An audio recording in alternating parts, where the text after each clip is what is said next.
네, 안녕하십니까. 오늘도 일상기도회에서 에스더의 말씀을 통해서 함께 하루를 시작하고자 합니다. 오늘 함께 살펴볼 말씀은 에스더 3장 7절에서 15절까지의 말씀입니다. 어제 나눈 본문의 결론 부분에서는 모르드게가 하만에게 절하지 않고 무릎 꿇지 않음으로 말미암아 유다인들이 모두 죽게 될 위기에 놓이는 것으로 마무리되었습니다. 이제 오늘 본문 시작인 7절에서는 이 유다인을 죽이기로 결정한 하만의 조치들이 나오고 있는데 7절에서는 이렇게 기록합니다. 아수에로 왕 제12년 첫째 달 곧 니산월에 무리가 하만 앞에서 날과 달에 대하여 부르 곧 제비를 뽑아 12째 달 곧 아달월을 얻은지라 라고 기록을 하고 있습니다. 이제 하만이 유다인들을 죽이기로 결정하고 그 죽이는 날을 뽑기 위해서 이 신속하게 일을 처리하고자 합니다. 그래서 이제 제비를 뽑았고 이 제비를 뽑는 일에 대해서 생각해 볼 때 고대 사회에서는 신의 뜻을 구하기 위해서 한 방법으로 제비 뽑는 일을 하기도 했습니다. 구약에서도 이러한 일들이 있음을 우리가 알고 있죠. 어쨌든 이제 페르시아에 있던 하만도 유다인들을 멸살시키고자 이러한 제비 뽑는 방법을 선택해서 일을 시작하고 있는 거죠.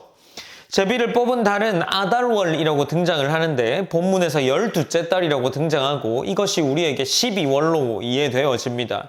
그리고 또 이 제비를 뽑은 달은 제비 뽑기를 한 날은 니산월 첫째 달 곧 1월이 로 기록되어 있는 거죠. 그러니 1월 달에 하만이 제비 뽑기를 하고 이제 12월 달에 이 제비를 뽑는 날로 결정된 날이 12월 달이라는 거죠.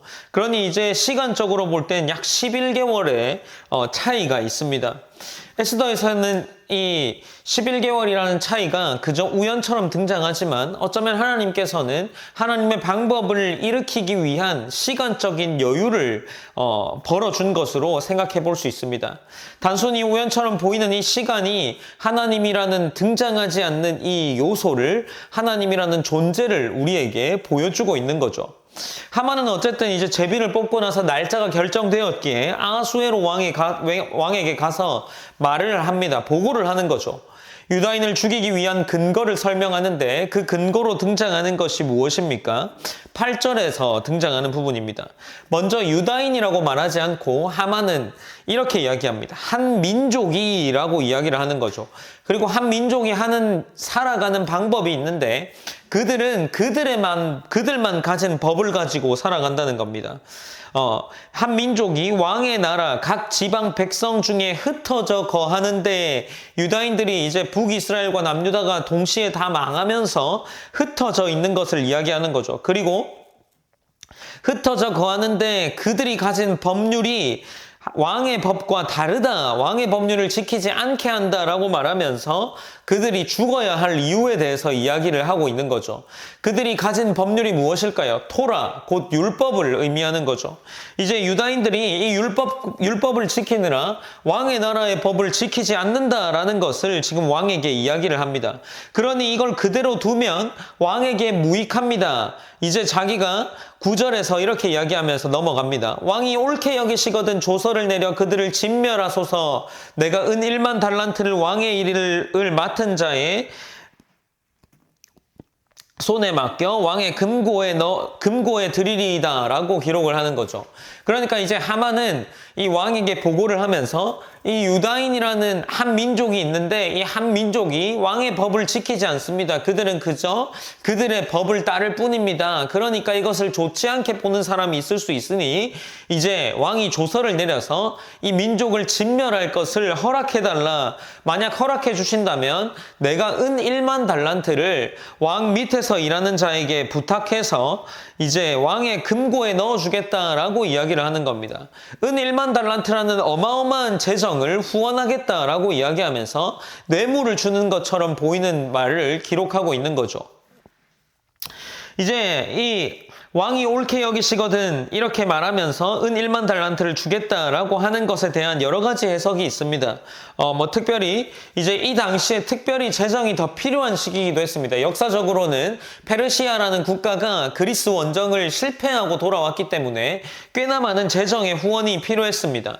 그래서 이 재정에 충분히 만족할 만한 값어치다라고 보는 견해도 있고, 동시에 이와 더불어서 또 어떤 해석이 있냐고 하면 이 은 1만 달란트는 이 유다인들이 바치는 조공에 대한 보상이라고 보기도 합니다. 이제 유다인들을 모두 진멸하고 나면 이 유다인들로부터 오는 조공이 사라지기 때문에 하만이 그 조공을 보상하는 장면처럼 은 1만 달란트를 주는 걸로 보이는 거죠. 어쨌든 이 어떤 이유에서든지 이제 하만은 유다인들을 죽이기 위한 최선의 노력을 하고 있는 거죠. 이제 이 말을 들은 왕의 손에서 반지를 빼어서 하만에게 줍니다. 이제 왕의 반지는 왕이 이 명령을 직접적으로 하달한다는 도장을 찍을 수 있는 것이기 때문에 이 왕의 허락이 떨어진 거죠. 이제 왕의 허락이 떨어지면서 왕은 무엇이라고 이야기하냐고 하면, 오늘 본문 11절에서 이르되 그 은을 내게 주고 그 백성도 그리하노니 너의 소견에 좋을 대로 행하라 라고 기록을 이어나갑니다. 은을 내게 주고 그 백성도 그리하노니 라고 하는 것은 어쩌면 우리가 볼 때 이 하만에게 너의 뇌물은 필요 없다라는 식으로 말하는 것처럼 보이지만, 이 말은 왕이 하만의 뇌물을 거절했다기보다 그 당시에 있었던 궁중의 너의 제안을 받아들이겠다는 궁중의 수사적 표현으로 보는 것이 더 바른 이해일 수 있습니다. 어쨌든 이제 하만은 유다인들을 죽일 권리가 생겼고 그에 따라 즉각적으로 조치를 하기 시작합니다. 그 조치들이 12절에 등장하는데, 첫째 달 13일에 아마 이 제비 뽑은 달이 13일보다 빨랐었겠죠. 이제 1월 13일에 왕의 서기관들을 소집해서 이제 하만의 명령에 따라서 왕이 허락하신 이 유다인들을 죽이기 위한 이 조서를 전달하고자 만들기 시작하는 거죠. 이제 각 지방의 문자와 각 민족의 언어로 이 조서를 전달하고자 합니다. 그리고 13절에서는 이 조서를 역졸에게 맡겨 왕의 각 지방에게 보내니 그 죽이는 달은 언제입니까? 12째 달 곧 아달월 13일, 12월 13일에 하루 동안에 유다인의 모든 자, 여기 본문에 등장하는 유다인을 젊은이, 늙은이, 어린이, 여인들을 막론하고 죽이고 도륙하고 진멸하고 그 재산을 탈취하라 라고 명령하는 조서가 내려집니다. 이 명령을 각 지방에 전하기 위해서 이제 일들이 이루어지는 것이 본문에 기록되어 있죠.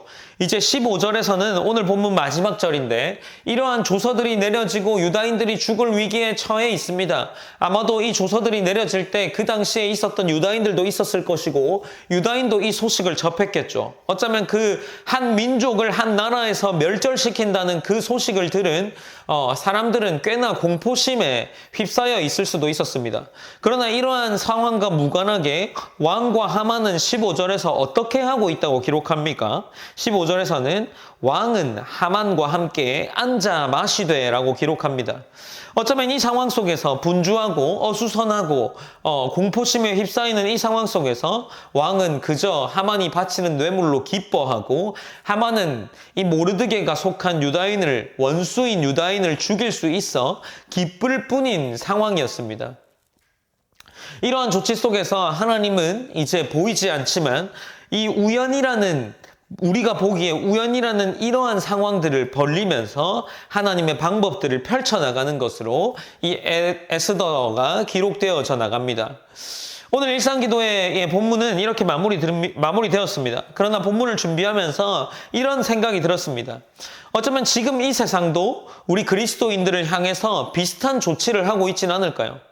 어쩌면 우리가 살펴본 에베소서의 말씀처럼 지금도 보이지 않는 통치자들과 권세자들이 우리를 향해 끊임없이 공격하고 있고 우리를 괴롭히고 때로는 우리가 신앙을 잃어가게 하기 위한 여러 가지 방법들을 사용하고 있지 않겠습니까?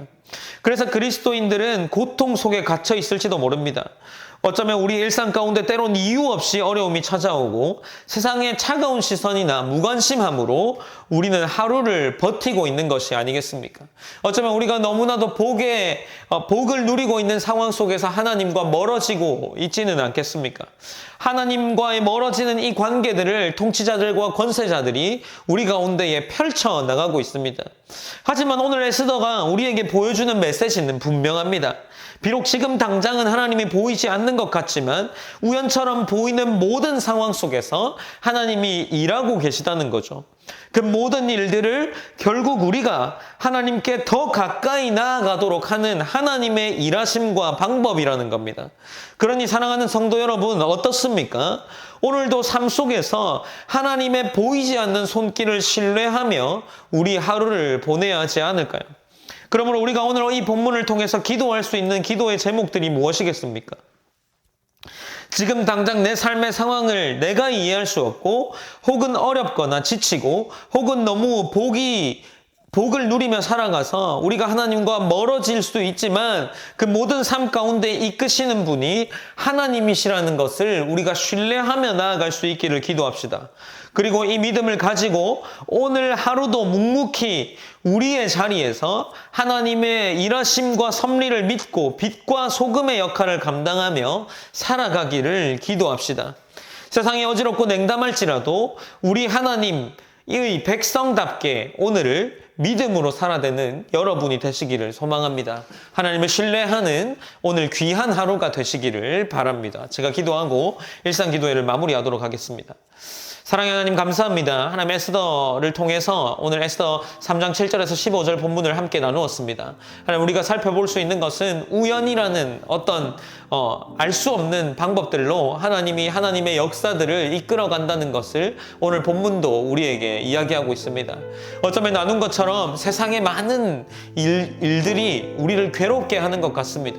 하나님으로부터 멀어지게 하는 것 같습니다. 그러나 그 모든 것들 배후에 하나님이 계시고 하나님이 우리에게 자기 백성들과 더 가까워지기 위한 하나님의 섭리임을 알고 우리가 오늘도 하나님을 신뢰하여서 하나님과 가까워질 수 있는 하루를 보낼 수 있도록 그러므로 말미암아 이 일들을 알고 믿음으로 우리가 하나님의 자녀다운 백성임을 보여줄 수 있는 믿음의 삶을 오늘 하루 가운데 살아낼 수 있도록 인도하여 주시옵소서. 모든 영광 하나님께 올려드리며 승리하게 하시고 하나님을 신뢰하게 하실 성령님을 믿으며 기도합니다.